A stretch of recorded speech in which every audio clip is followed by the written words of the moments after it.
Methane, ethane, propane, butane, ethene, propene, butene, ethyne, propyne, butyne.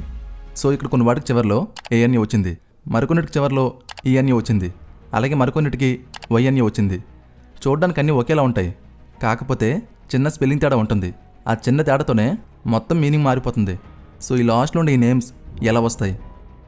కార్బన్కి మధ్య ఉండే bonds బట్టి ఈ లాస్ట్ నేమ్స్ అనేవి చేంజ్ అవుతూ ఉంటాయి. ఫర్ ఎగ్జాంపుల్, కార్బన్కి మధ్య సింగిల్ బాండ్స్ ఉంటే వాటి చివరిలో ఏఎన్ఏ యాడ్ అవుతుంది.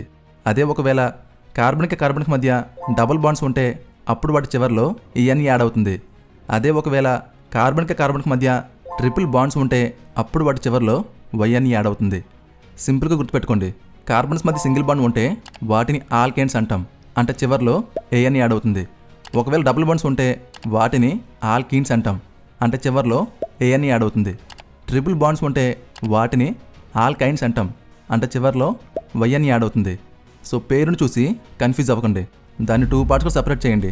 మొదటి పార్ట్ ఏం చెప్తుందంటే దాంట్లో ఎన్ని కార్బన్స్ ఉన్నాయి అనేది చెప్తుంది, అండ్ సెకండ్ పార్ట్ ఏం చెప్తుందంటే అది ఏ టైప్ ఆఫ్ బాండ్ అనేది ఎక్స్ప్లెయిన్ చేస్తుంది. సో ఆ పేరులోనే దాని మీనింగ్ ఉంటుంది. సో పేరును చూసి భయపడకుండా దాన్ని 2 పార్ట్స్గా సపరేట్ చేయండి, దాని మీనింగ్ మొత్తం మీకే అర్థమవుతుంది.